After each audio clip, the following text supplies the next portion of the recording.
Ja, velkommen til Proprio. Jeg skal lige hurtigt vise jer, hvordan Proprio virker. Jeg har ommøbleret lidt på fanebladene her. Så her, inden man starter med at hente noget data ind, er det ret vigtigt, at man får defineret det, der er her under File Input. File Input, der har vi Epoch Time, som er den analysetid, eller epoch-længde, man gerne vil have under analysen. Day Limit giver mulighed for at begrænse den data, man henter ind. Det vil sige, at man kan arbejde her for eksempel fra 8 til 19. Complete Registration Limits, den arbejder lidt under konceptet af, at man gerne vil skubbe helt fra starten af, hvornår man vil begynde sin analyse, og hvor mange dage man gerne vil have på sin analyse. Det giver muligheden for at filtrere for at have sendt accelerometeret hen over x antal dage, eller med posten, og gerne vil have analysen startet efter en bestemt tids, og maksimum skal vare x antal dage. Inaktivitet handler om optællingen af perioder, hvor personen kan have haft accelerometeret af. Og her er den defineret som 60 eller 600 sekunder, det vil sige 10 minutter. Maximum inactive value, det har man muligheden for at specificere et anden værdi end 0. Normalt så er 0 jo forbundet med, at der er komplet inaktivitet. Men er man ude for, at der kan være støj for eksempel, så har man muligheden for at sige, at fordi der kommer nogle enkle aktiveringer af 10 counts for eksempel, det er også inaktivitet. Accept maximum number of activity epochs, der er muligheden for at specificere x antal epochs, der gerne må ske under inaktivitet. Det kan være accelerometer, der har en fejl, eller at den ligger på bordet og bliver skubbet til eller andet. Sidste ting, accepting criteria, der er muligheden for, at hvornår skal programmet acceptere en dag og et ID.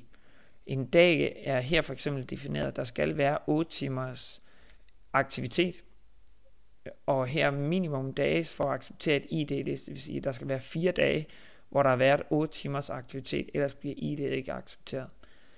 Maximum Physiological Allowed Value, 32.000, er en begrænsning, der sættes for at undgå data, som ikke er fysiologisk muligt.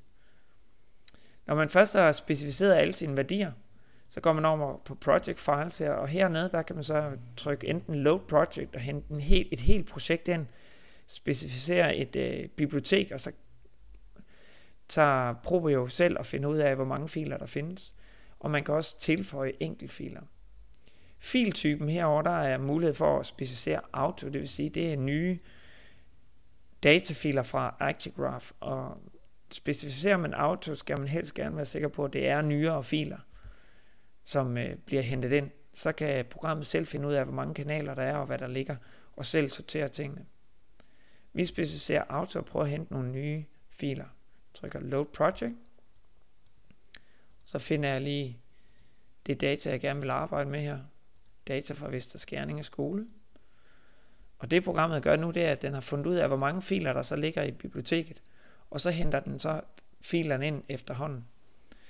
Når man først har sat sådan et projekt i gang her, som fylder omkring 400 megabyte, så kan man godt være ude for, at man måske kan se, at man har tastet nogle ting ind forkert, og så har man muligheden for at stoppe det. Og der trykker man bare hernede på knappen, hvor der står Cancel. Det, der er lidt specielt her, det er, at når man først er i gang med at hente data ind, og har hentet data ind, så kan man ikke gå ind og ændre i de file input parametre, man har specificeret. De er ligesom låst. Man kan ikke gå tilbage. Hvis man gerne vil ændre de her, så skal man stoppe det, og så skal man herop og trykke New, for ligesom at starte fra en frisk. Jeg er næsten ved at være færdig. For her i selve tabellen her, der har vi helt over til venstre, der har vi så alle ID'erne specificeret. Så har man serienummer. Data count, det er hvor mange epochs, der ligger i filen. Epoch er selve den tid, der er. Det vil sige, at det er 2 sekunders epoch, der er arbejdet med her. Start tidspunktet for accelerometer, det er kl. 13. Og batteristanden, da det er blevet hentet ind. Dataene er blevet kopieret ind fra accelerometeren. Activity, det specificerer, hvor mange dage, der er blevet fundet i filen, som er med aktivitet. Ikke accepteret aktivitet, men aktivitet, det vil sige, der har været en eller anden form for aktivitet. Accepted, det er antallet af dage, der egentlig er blevet accepteret i datamængden. Og inaktivitet, det er så, hvor mange perioder, der i filen er. Der er i det her givne, hvor der er 10 sekunders inaktivitetsperioder. Der har vi heroppe, for eksempel i den første her, har vi 2 perioder, hvor der har været inaktivitet. Extreme fortæller noget af, om der har været nogle ekstreme informationer, for eksempel negative værdier, eller værdier, som er over de 32.000, som er specificeret som ufysiologisk. Når man har sine filer hentet ind her, så har man muligheden for at sortere på dem. Her kunne for eksempel være, at hvis man gik hen og trykkede på aktivitet. Nu kan man se heroppe, at vi har et ID heroppe, som ikke er blevet accepteret. Det er ikke blevet tjekket af herover. Og der har været 4 dages aktivitet. 3 af dem er blevet accepteret. Og der er kun 2 inaktivitetsperioder. For ligesom at se, om vi kan bruge det til noget, kan man gå op og markere selve ID'et heroppe i ID-listen, og så trykke View Activity. Og så får vi en grafisk repræsentation af selve de her data, vi har hentet ind. Og det, der er interessant her, det er, at jo personen faktisk har haft dem på den 16. november, og også den 17. november, men den 18. og den 19. november har accelerometeret åbenbart ikke været på. Og så har man fået den på den 20. og den 21. november. I princippet gode data, men der mangler 2 dage. Vi kan lige prøve at se her, 07, 01, 018 her.